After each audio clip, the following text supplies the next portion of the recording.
Next topic हमको समझना है ऑपरेटिंग सिस्टम के टाइप्स के बारे में। ऑपरेटिंग सिस्टम, जैसा मैंने आपको पहले बताया था, एक बार और याद दिला देता हूं कि कंप्यूटर सिस्टम स्टार्ट होने पे सबसे पहला सॉफ्टवेयर जो हमसे इंटरेक्ट होता है, जिसका हमसे सामना होता है, जो हमारे सामने सबसे पहले आता है, यूजुअली वो ऑपरेटिंग सिस्टम होता है। अगर हमारे कंप्यूटर सिस्टम में विंडोज है तो विंडोज ऑपरेटिंग सिस्टम कहलाएगा। यदि हमारे सिस्टम में लिनक्स है तो वो ऑपरेटिंग सिस्टम कहलाएगा। तो ऑपरेटिंग सिस्टम के यहाँ पर हमें टाइप्स के बारे में बात करनी है। सबसे पहले हम इस चार्ट को समझेंगे तो यहाँ पर हमें टाइप्स को क्लियर करना काफी इजी हो जाएगा। अगर हम ऑपरेटिंग सिस्टम के टाइप्स की बात करें तो पहला बेस यहाँ पे माना गया है यूजर इंटरफेस के आधार पर। यूजर इंटरफेस का मतलब होता है जो चीज जैसी यूजर को दिखाई देती है, जो चीज जैसी यूजर को दिखाई देती है, that is what we call user interface. तो यहां पर पहला ऑपरेटिंग सिस्टम का प्रकार दिया गया है कैरेक्टर यूजर इंटरफेस। तो यहां यूं समझ लीजिए कि वो ऑपरेटिंग सिस्टम्स जो कलरफुल नहीं हो, जिनमें ग्राफिक्स की अवेलेबिलिटी नहीं हो, जो GUI यानी ग्राफिकल यूजर इंटरफेस वाले ऑपरेटिंग सिस्टम नहीं हो। जैसे आपने डॉस को देखा हुआ है, यूजुअली डॉस का कलर ब्लैक एंड व्हाइट रहता है, उसमें किसी तरह के अच्छे ग्राफिक्स का इस्तेमाल नहीं किया जा सकता। तो इस तरह के जो ऑपरेटिंग सिस्टम है, जैसा कि डॉस है, इस ऑपरेटिंग सिस्टम को कहा जाएगा character user interface. Simple way में आप यूं समझ लीजिए कि इस तरह के ऑपरेटिंग सिस्टम किसी भी स्थिति में ग्राफिक्स को अफोर्ड नहीं करते हैं। ग्राफिक्स को लेकर इनके पास कोई कैपेबिलिटीज नहीं होती है। डेटा और ये यूजुअली कैरेक्टर यूजर इंटरफेस होने के कारण कमांड्स पर बेस्ड होते हैं। कमांड्स पर बेस्ड होते हैं मतलब इन्हें इंस्ट्रक्शंस हम यूजुअली कमांड्स के थ्रू देते हैं। जैसा आपने डॉस पे देखा हुआ है, डॉस में यूजुअली हम लोग कमांड्स के थ्रू इंस्ट्रक्शंस प्रोवाइड करते हैं। तो फाइनली यूं समझ लीजिए कि वो ऑपरेटिंग सिस्टम जो ग्राफिक्स लेस हो, जो कमांड्स पर पूरी तरह से बेस्ड हो, all those operating systems will be considered as character user interface operating systems. On the other hand, वहीं उसके विपरीत हम बात करें तो कुछ ऑपरेटिंग सिस्टम्स ऐसे हैं जो GUI इंटरफेस यानी ग्राफिकल इंटरफेस हमें प्रोवाइड करते हैं और कहीं ना कहीं वो कमांड्स पर पूरी तरह से बेस्ड नहीं होते। हम माउस के थ्रू इंस्ट्रक्शंस दे सकते हैं। जैसे कि आप विंडोज यूज करते हो तो विंडोज इस लिहाज से GUI बेस्ड इंटरफेस वाला ऑपरेटिंग सिस्टम कहलाएगा, क्योंकि वो किसी भी तरह से कमांड्स पर पूरी तरह से बेस्ड नहीं है। आप बगैर कमांड्स के भी यूजुअली उसमें इंस्ट्रक्शन देते ही हो। तो यूजर इंटरफेस के आधार पे दो तरह के operating system, character user interface, graphical user interface. अब आते हैं कार्य करने के आधार पे। अगर हम कार्य करने की बात करें तो दो कैटेगरीज डिवाइड की गई हैं, सिंगल यूजर और मल्टी यूजर। तो यहाँ पर सिंगल यूजर से मतलब और मल्टी यूजर से क्या मतलब है मैं आपको समझा देता हूँ। मान लीजिए कि 5 कंप्यूटर सिस्टम्स को हमने आपस में कनेक्ट किया। 5 कंप्यूटर सिस्टम्स को मान लीजिए हमने नेटवर्क के थ्रू आपस में कनेक्ट किया। तो क्योंकि वो 5 कंप्यूटर्स है तो 5 ही दिखेंगे भी 5 और वास्तविकता में वो 5 सिस्टम्स हैं, लेकिन क्योंकि वो आपस में नेटवर्क के थ्रू कनेक्टेड हैं तो वो इंटरनली एक यूनिट कहलाएगी, एक पूरी इकाई कहलाएगी। 5 कंप्यूटर हैं इसलिए 5 डिफरेंट डिवाइसेस हैं, लेकिन क्योंकि नेटवर्क के थ्रू आपस में कनेक्टेड है इसलिए वो एक इकाई कहलाएगी, एक सिंगल यूनिट कहलाएगी। अब उस सिंगल यूनिट पे क्योंकि 5 टर्मिनल हैं, 5 कंप्यूटर हैं, तो स्वाभाविक है उन 5 कंप्यूटरों को चलाने के लिए यूजर्स भी कितने चाहिए रहेंगे? 5 चाहिए रहेंगे। 5 computer operator will be required to manage all those 5 computers. तो उस सिचुएशन को मल्टी यूजर कहा जाता है। और एक सिस्टम है, एक यूजर है तो वो सिंगल यूजर हुआ। तो यहां यूं समझ लीजिए कि मल्टी यूजर ऑपरेटिंग सिस्टम के पास एक खासियत होनी जरूरी है, तभी वो मल्टी यूजर कहलाता है कि वो एक समय में एक से अधिक इंस्ट्रक्शंस को ले सके। देखिए जैसे मैंने आपको 5 सिस्टम्स का एग्जांपल बताया था, तो 5 सिस्टम पे जब 5 यूजर्स बैठेंगे तो वो एक समय में कम से कम 5 निर्देश तो जनरेट करेंगे। जब 5 सिस्टम्स हैं, 5 यूजर्स हैं, तो एक समय में एट अ टाइम वो 5 रिक्वेस्ट तो जनरेट करेंगे। तो अगर ऑपरेटिंग सिस्टम मल्टीपल रिक्वेस्ट लेने में कैपेबल नहीं है, अगर ऑपरेटिंग सिस्टम के पास ये ताकत नहीं है कि वो एक टाइम में एक से ज्यादा कमांड ले पाए, तो फिर वो इस नेटवर्क एनवायरनमेंट पे कमांड्स को मैनेज नहीं कर पाएगा।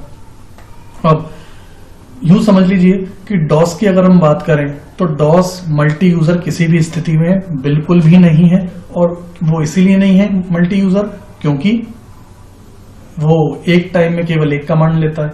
मल्टी यूजर मल्टीपल कमांड्स देंगे, डॉस में कैपेबिलिटीज नहीं है कि वो मल्टीपल कमांड्स ले पाए, तो डॉस को मल्टी यूजर माना नहीं जा सकता।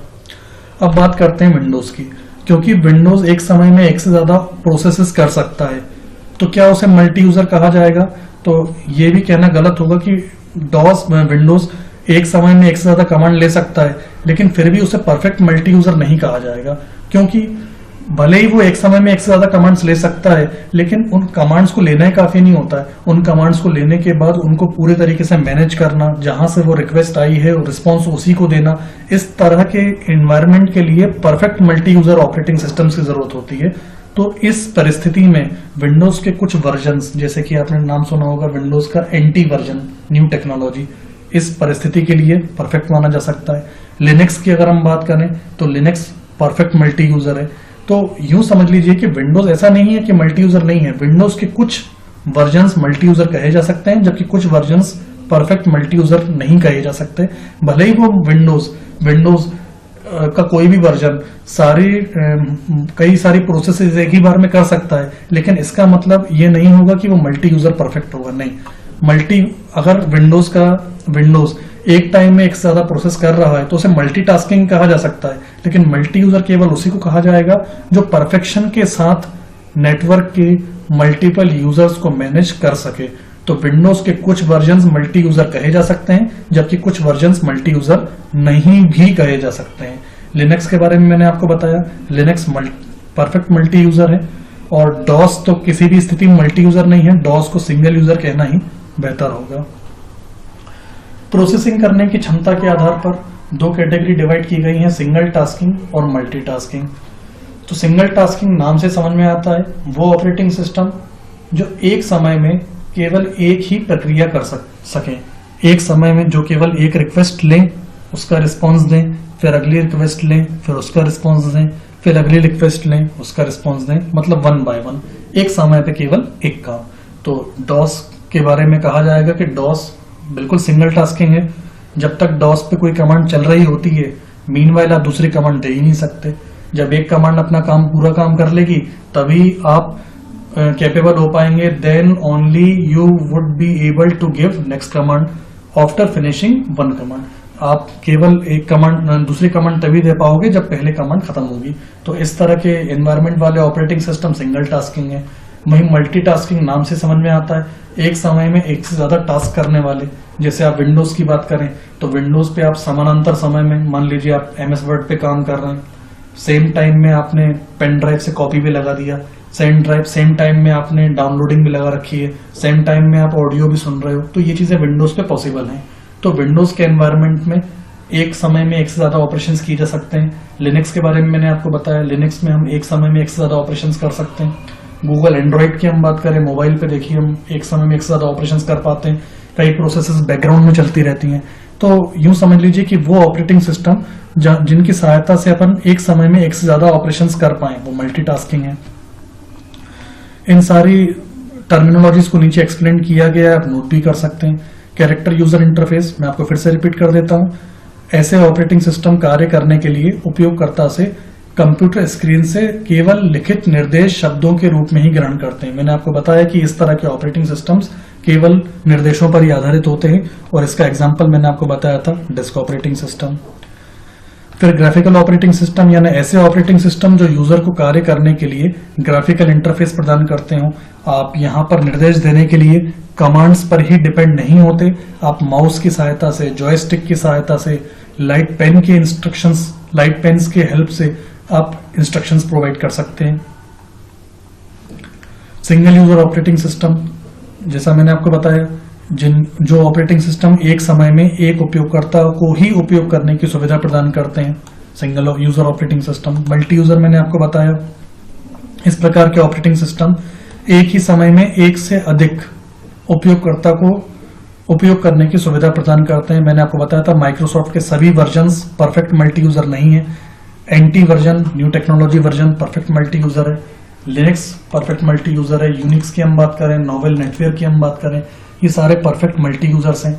यानी जब कभी नेटवर्क की बात आएगी, जब कभी आप कंप्यूटर्स को आपस में कनेक्ट करोगे, तो हालांकि विंडोज के थ्रू मैनेजमेंट हो सकता है, ऐसा नहीं है, विंडोज के थ्रू भी आप मैनेज कर सकते हो, क्योंकि विंडोज का हर वर्जन मल्टीटास्किंग तो होता ही है, लेकिन जब बात आती है परफेक्शन से काम करने की तो नेटवर्किंग ऑपरेटिंग सिस्टम्स ये हैं जो हमने पहले आपको बताया।